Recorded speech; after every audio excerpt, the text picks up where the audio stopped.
Hi, Nicole.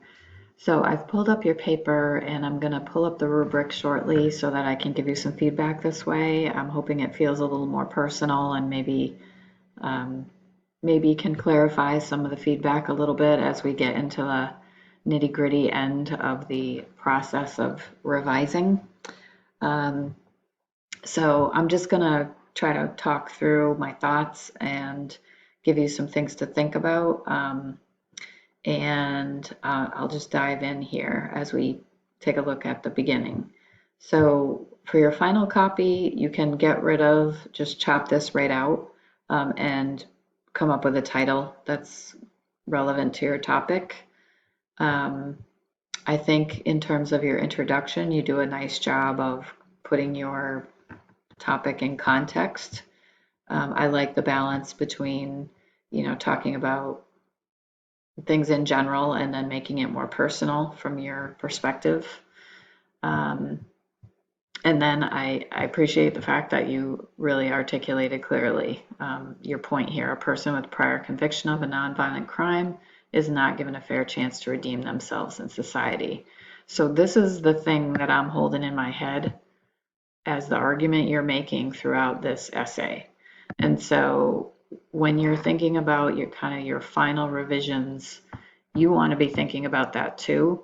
And so there are a couple things that struck me as worth taking another look at. I do think it makes sense to define what you mean by these. I think you could probably scale back this long definition a little bit, um, particularly because you then go here and almost restate it. So you don't really need to do both of these to the extent that you do.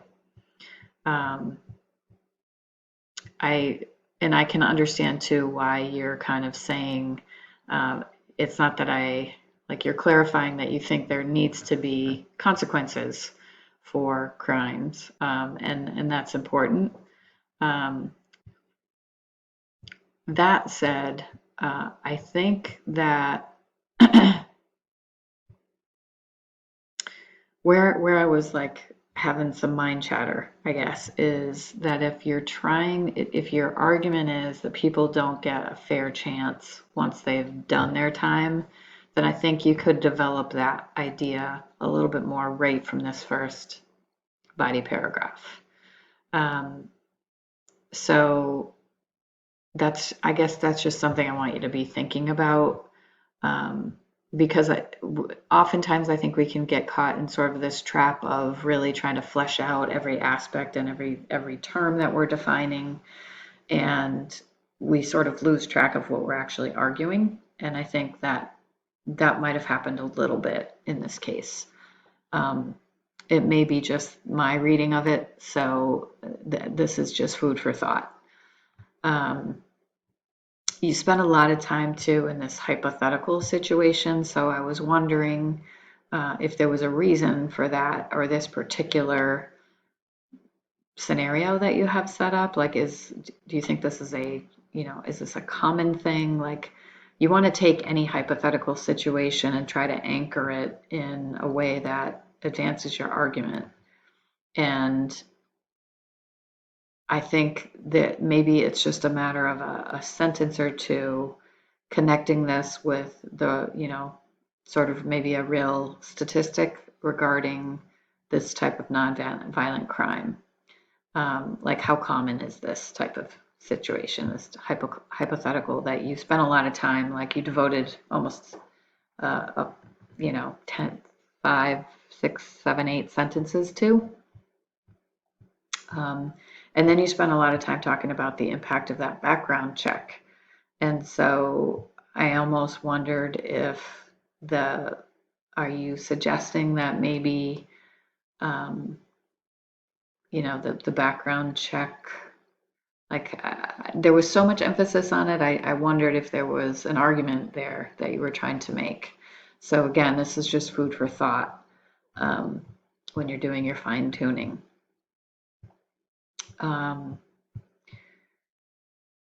I guess something like you maybe could do at the end of this paragraph here, this keeping in mind a lot of colleges. So you're talking about the implications of having a record, really, and how that's going to limit people's ability to further their education or advance in their career or even get hired in the first place.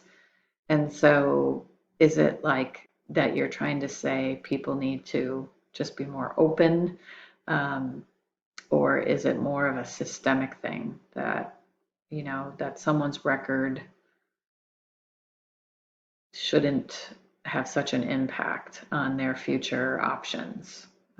Or maybe background checks need to have, caveats on them or something. Like I'm just trying to think through, and I'm thinking as I'm, kind of talking through my thinking as I'm looking at it. This right here, you're devoting a huge chunk of your paper to this study, and it's good information. But what I'd like to see you do with this is to integrate it a little bit, like pick the key phrases. So when you're doing your next/final, I would say revision, pick out, like go through this and say, oh my gosh, I have to have this part and highlight it, and then work it into your own way, your own voice to a degree, where you're using this source to support your position rather than relying so heavily on someone else's study to make your point for you. And the other thing I'm wondering is if, this is 2008, so it's a 12-year-old study. So is there something that you could look at to follow this study up that you could use to bolster this argument? Because this is kind of where the heart and soul of your research seems, or of your opinion of your position. Um, and if you could have some additional research there, it would go a long way to strengthening your position, that people don't get kind of a fair shot once they do their time. And I think there might be another opportunity to develop another paragraph about, the point for being, or maybe this is more of a conclusion thing. And again, this is just food for thought, is that some of these nonviolent crimes, do they really require incarceration, or are some other forms of consequences perhaps more appropriate, and or sentences that, or consequences that don't leave such a lasting scar on a background check, since that seems to be such an important part of what you're saying. So again, food for thought. And your works cited page looks good, except that you want to have at least one other source, if not two. And again, like, it's okay that you have this one, because I do think that you would find this is an ongoing issue. But you want to have at least one other source. And if you could make it along these lines, but newer, that's going to go a long way to strengthening your position. So I'm going to pull up the rubric, and let's take a look at that quickly and see where we're landing. So I would say that right now, where you want to be is in this column here, satisfactory, or above, obviously. So I think that you're right here right now in this one, that you're, in terms of your process of inquiry and investigation is clear, and of college level, but some imbalances. Some elements of the reasoning process might be weak, incomplete, and or underdeveloped. And I think it's more the incomplete or underdeveloped area where I'm seeing it. I think that your reasoning is thoughtful. It's just could be strengthened. Ideas generally show a consideration of multiple perspectives and contexts, which I think you definitely are doing, and you might even be edging over into this above average area in that sense. These rubrics we tend to use in a pretty holistic way, but when I'm in the drafting process, if you can remember back to when we were doing the narrative, even though we were looking more in this category down here, I would sometimes highlight like sentence level things going on over in this category, but like, the coherence and unity is strong here. So it just tried to, sort of make it more clear where the improvements needed to happen. You do identify your position and thesis with supporting text. Here's a thing where you might have some growth or potential to revise. I'm not sure if there's a recognition of bias, a little bit, like, you do talk about and acknowledge your position and that you're not trying to suggest there shouldn't be consequences. So in that sense, but maybe there's a little more of a subtle bias to be recognized that, people are labeled. We do that. People in society, we label criminals as such, ex-cons, there's lots of names for that. And we tend to do that with a lot of types of people. And I think that there's an opportunity in the paper for you to address that more directly. So I hate that it's so black and white here in terms of recognizes bias or does not. I think you do a little bit, but there's an opportunity to do a little bit more. I think there's some attempt to synthesize by interacting with claims and evidence and source text, but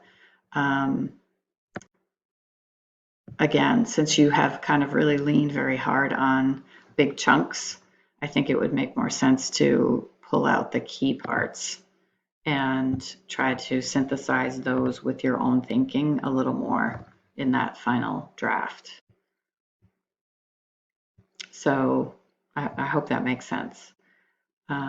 Here, your position and arguments are generally clear. Your methods of argumentation are applied, but appeals to an educated audience are inconsistently applied. I think that's a pretty solid explanation or where I see this. And I think you're also here solidly. There are some areas where you have some really nice creative prose. So, you're leaning more on this side, but right now I think, you're super close to being in the satisfactory lane. And as far as, where you want to be for the course, that's where you want to land. So with a little bit more, I think a little bit more revision, another look at it, another way to maybe stretch yourself, you'll be in the satisfactory to above average area. All right, so I hope this helps you to kind of see where I'm looking at this. If you have questions, you want to clarify anything, please let me know. I miss being able to talk in person, but this is the next, I guess, the next best thing I could come up with. But I also am totally open to trying to schedule like, virtual meeting, FaceTime or Zoom or something like that. So just let me know if that appeals to you and we'll go from there. Otherwise, just keep doing what you're doing. And I hope that you and your family are doing okay. All right. Take care.